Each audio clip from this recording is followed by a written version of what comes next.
L'argent ne fait pas le bonheur. L'argent, c'est le diable. Aimer l'argent, c'est un péché. L'argent, c'est la racine de tous les maux. Voilà autant de préjugés sur ce précieux sésame, utile pour les biens et services, et même pour des actions caritatives, que l'écrivain Valère Bélias démystifie dans ses différents ouvrages. Quand je découvre qu'en fait, l'argent, c'est comme certains le disent, c'est comme un couteau, ça dépend de l'usage qu'on en fait, et que l'argent, c'est très bien, ben je me dis, tiens, il faut que j'en apprenne un peu plus. Donc plus j'en apprends, plus je me rends compte qu'autour de moi, les gens sont très sceptiques, ils ont beaucoup de réticences liées à l'ignorance qu'ils ont par rapport à l'argent. Pour que l'Afrique devienne puissante, il faut que chaque Africain individuellement devienne puissant. Et justement, cette puissance, c'est d'abord la connaissance. Et cette connaissance passe aussi par l'intelligence financière, parce que l'argent, tout autour de nous, c'est argent. J'ai donc écrit ces 3 bouquins, dont le premier, Un pied à l'école, un pied dans le business, pour la simple raison que lorsque je suis étudiant en 6e année de médecine, et en parallèle de mes études, j'avais mes business que je lançais déjà il y a un peu plus de 3 ans. Et il y a eu beaucoup d'internautes qui me posaient la question de savoir, Valère, on sait que les études en médecine en France, c'est très compliqué, mais comment tu fais? Moi, je sais qu'à chaque fois qu'on me pose la question de savoir comment on fait 3 points de suspension, ça veut dire que l'argent n'est plus loin. Donc, je me suis posé la question de savoir comment monétiser cette question. Et j'en avais marre aussi de chaque fois répondre individuellement, parce que je reçois en moyenne 900 messages par jour sur WhatsApp, et ça devenait un peu lourd. Et je me suis dit, tiens, et si j'écrivais un livre pour partager cette expérience-là, peut-être que ça sera plus intéressant.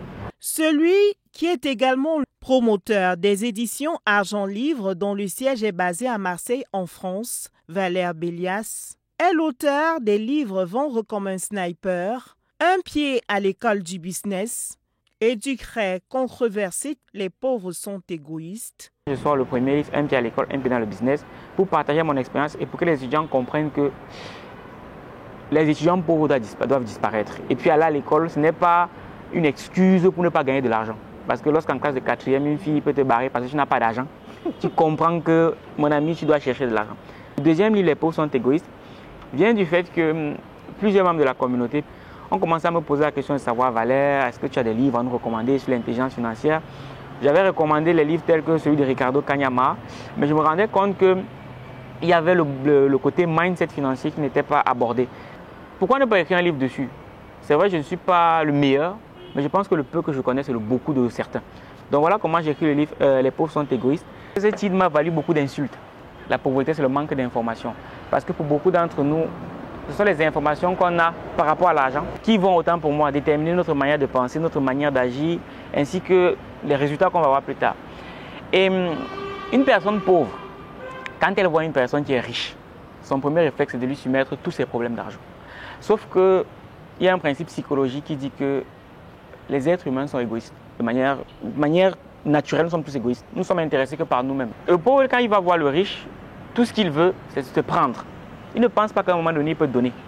Alors que le riche, lui, il est riche parce qu'il donne plus qu'il ne reçoit. Mais le pauvre ne sait pas qu'il doit donner. Tout ce qu'il se dit, c'est qu'est-ce que les autres peuvent faire pour moi. Moi, on a fait une expérience. On a regardé, on reçoit tellement de messages. Et on s'est rendu compte que très souvent, quand les gens nous écrivaient, c'est « je veux ». J'ai besoin. Valère, j'ai un problème. Moi, comment est-ce que toi, tu peux m'aider? Mais à aucun moment, il s'est dit, bon, qu'est-ce que moi, je peux t'apporter?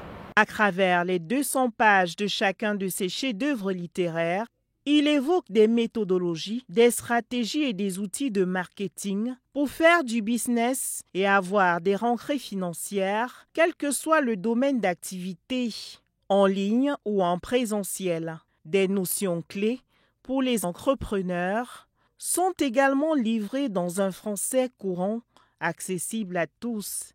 Tant qu'on n'aura pas accepté la place que joue l'argent dans notre société, ça va être compliqué. Tout le monde vend, tout le temps. Même en ce moment, je suis en train de me vendre. En ce moment, vous êtes en train de vous vendre. Tout le monde se vend à tout moment. Même cet endroit est en train de se vendre. Et c'est pour ça que je dis, pour quelqu'un qui veut gagner de l'argent, vendre, c'est le métier de tous les riches. On ne peut pas dire qu'on veut devenir riche. Et l'élément phare même qui nous permet de devenir riche, c'est la vente. Et on va ailleurs. Donc mon propos ici, c'est de m'adresser aux jeunes entrepreneurs qui se disent qu'il suffit de s'asseoir dans la chambre et concevoir l'application qui va nous permettre de livrer du tapioca. Mais si on conçoit cette application et qu'on arrive par là à vendre aux utilisateurs, c'est impossible de faire fortune. Ce sont les vendeurs qui changent le monde. Si aujourd'hui, des personnes telles que Bill Gates ont réussi à changer le monde, si des personnes comme Martin Luther King ont réussi à changer le monde, si des personnes comme le Sud-Africain Nelson Mandela ont réussi à changer le monde, c'est parce qu'ils ont réussi à vendre quelque chose.